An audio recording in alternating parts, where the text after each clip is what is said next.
Hello everyone, welcome back to my channel. आज हमारा topic होगा रीट्स। ठीक है, रीट्स क्या है? रीट्स जो है एक फॉर्मल रिटन ऑर्डर है। ये पीडीएफ आपके सामने है। पीडीएफ मैंने बनाया हुआ है जिसमें सब सारी चीज़ें अच्छे से एक्सप्लेन की हुई है।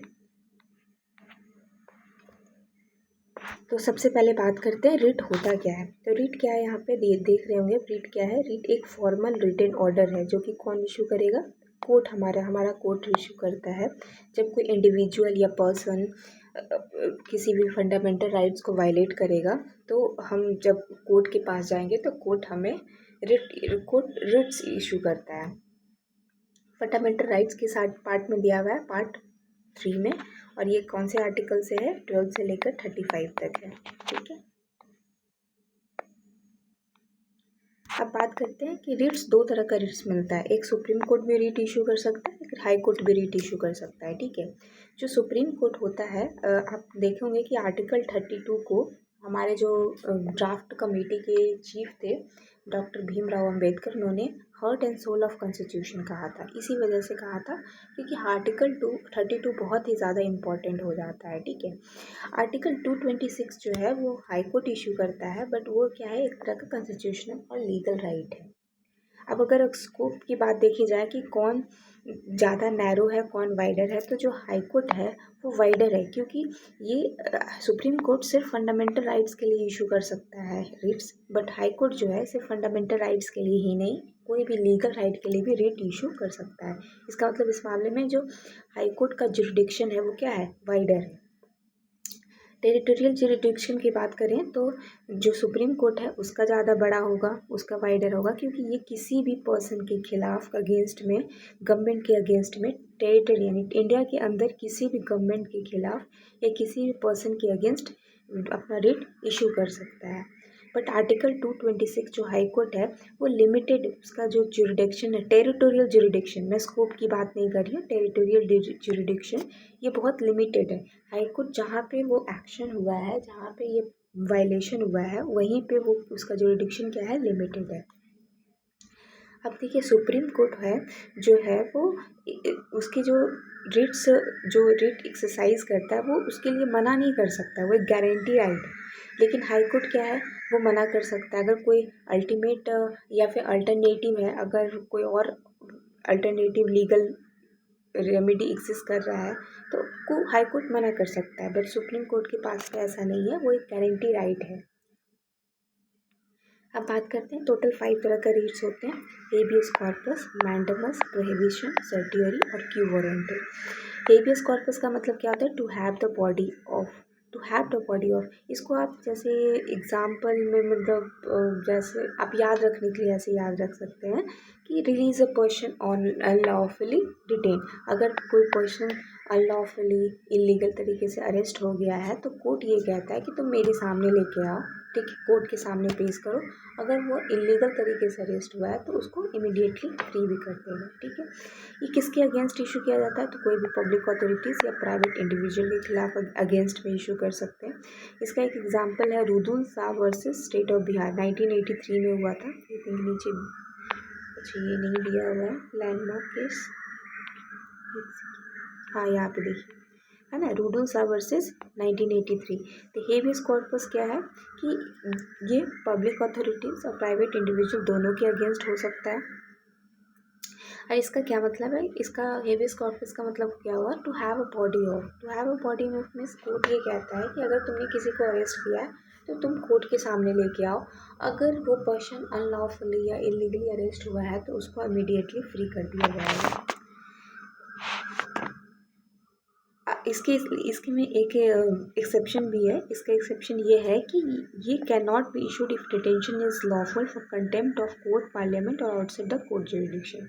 अगर मान लीजिए कि जो अरेस्ट है वो या फिर डिटेंशन जो है वो लॉफुल तरीके से, लीगल तरीके से, किसी ने कोई गलती करी है तब हुआ है, लीगल प्रैक्टिसेस उस पर लगाई गई है, तब ये कोर्ट क्या कर सकता है? ये रिट इशू नहीं करेगा। ठीक है, अब ये जो लैंडमार्क केस हुआ था Rudal Shah versus Bihar, state of Bihar, 1983 में, से क्या हुआ था कि 1983 में रुडल शाह को इलीगली प्रिजन में रखा गया था 14 ईयर्स के लिए। ठीक है, तो रूलिंग पार्टी थी उसके खिलाफ एसी ने सुप्रीम कोर्ट ने हैबियस कॉर्पस लगाया था ताकि उन्हें तुरंत इमीडिएट रिलीज़ किया जाए, क्योंकि उन्हें भी फंडामेंटल राइट टू लाइफ है जो आर्टिकल 21 में है, वो फंडामेंटल राइट उनकी वायलेट की गई थी।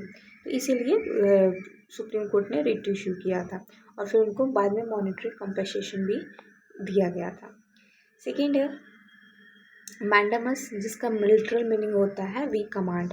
इसका प्राइमरी पर्पस क्या होता है कि जैसे वो कमांड कर रहे हैं, किसी भी पब्लिक ऑफिशियल को कमांड कर रहे हैं ड्यूटी परफॉर्म करने के लिए, पब्लिक ऑफिसर हो गया, अथॉरिटी हो गया, उनको परफॉर्म करने के लिए, अपना ड्यूटी परफॉर्म करने के लिए बोल रहे हैं। अब उसने अपना ड्यूटी मान लीजिए परफॉर्म ना किया हो, फेल कर गया या मना किया हो, तो उन्हें हम ऑर्डर दे रहा है, कमांड दे रहा है।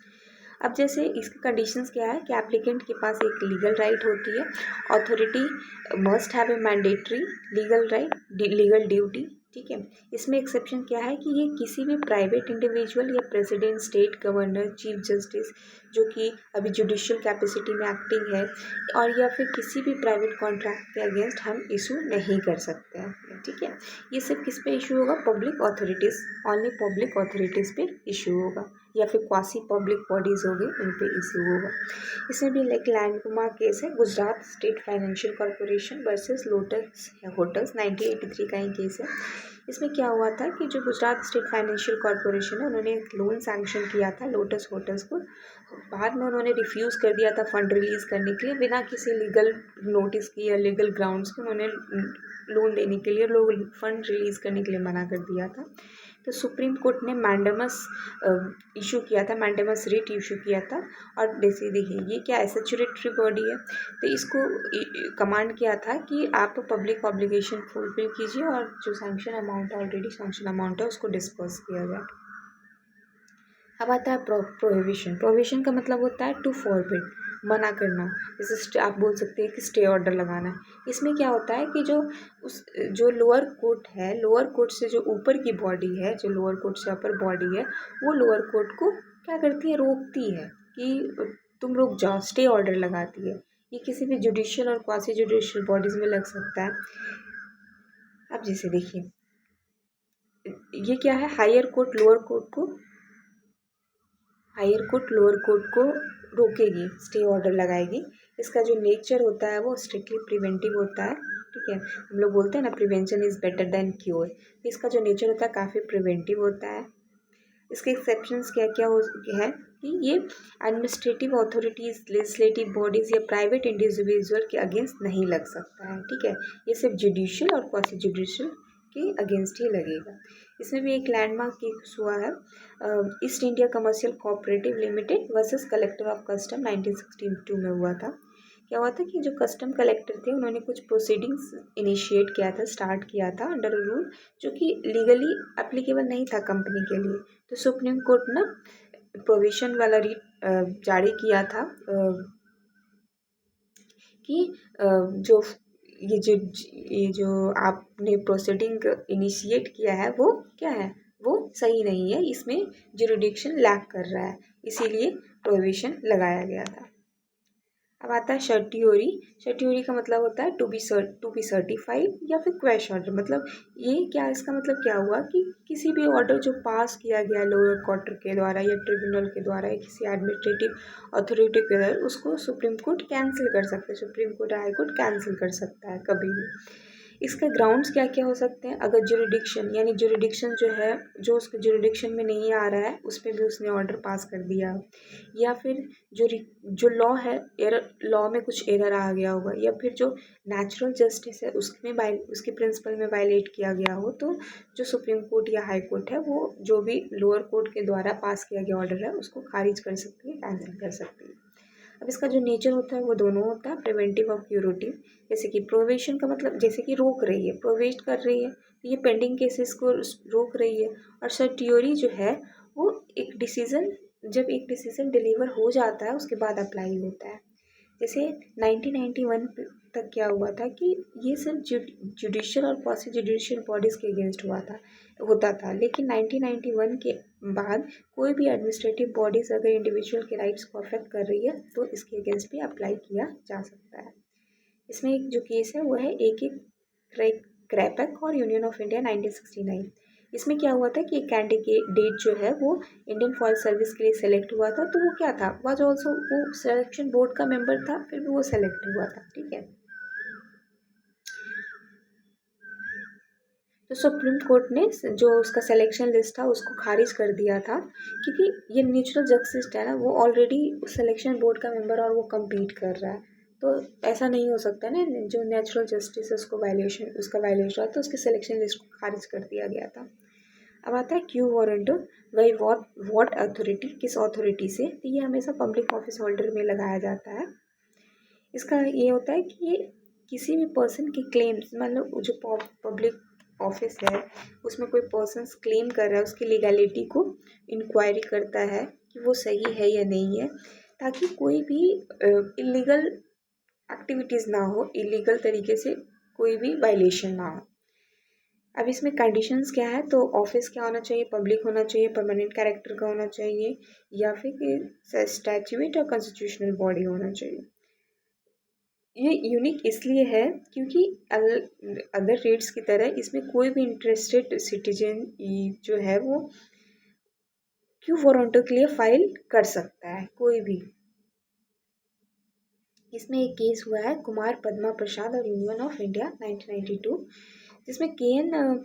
श्रीवास्तव जो थे वो हाई कोर्ट जज के लिए अपॉइंट किए जाते हैं, लेकिन वो आर्टिकल 217 से क्या कहा गया कि मैंडेटरी 10 ईयर्स का सर्विस होना चाहिए, तो वो नहीं होता है, तो सुप्रीम कोर्ट कोई वारंट इश्यू करती है, उनके अपॉइंटमेंट को इलीगल बताती है, क्योंकि ऑब्वियस है ना, वो उन्होंने उनकी एलिजिबिलिटी थी 10 ईयर्स कंप्लीट करने के लिए, उन्होंने 10 ईयर्स कंप्लीट नहीं किया है। चलिए यहाँ पे कुछ पॉइंट्स दिए हुए हैं कि आर्टिकल 2 में ये सब क्वेश्चंस पूछ सकते हैं डायरेक्टली भी, यहाँ सीजीएल में भी आ सकता है कि कौन से आर्टिकल को heart and soul of constitution कहा जाता है, तो आर्टिकल 32 को किसने कहा था, तो B.R. अम्बेडकर को कहा गया था। और आपको भी पता होना चाहिए कि ये इमरजेंसी के टाइम पे सस्पेंड नहीं हो सकता है, ठीक है, जो आर्टिकल किसमें 359 में। और दूसरी चीज़ बस इतनी सारी चीज़ें हो सकता है, और ये भी पूछ सकता है कि आर्टिकल 226 से हाई कोर्ट इशू करता है, हाई कोर्ट का जो रिट्स होता है उसका वाइडर स्कोप होता है देन सुप्रीम कोर्ट, ठीक है। तो ये रहा आज का topic, thank you. Next day आएंगे अगले टॉपिक को लेकर, कोई पॉलिटी अभी चल रहा है तो पॉलिटी के टॉपिक्स, छोटे छोटे टॉपिक जो भी हैं वो कंप्लीट कर लेंगे।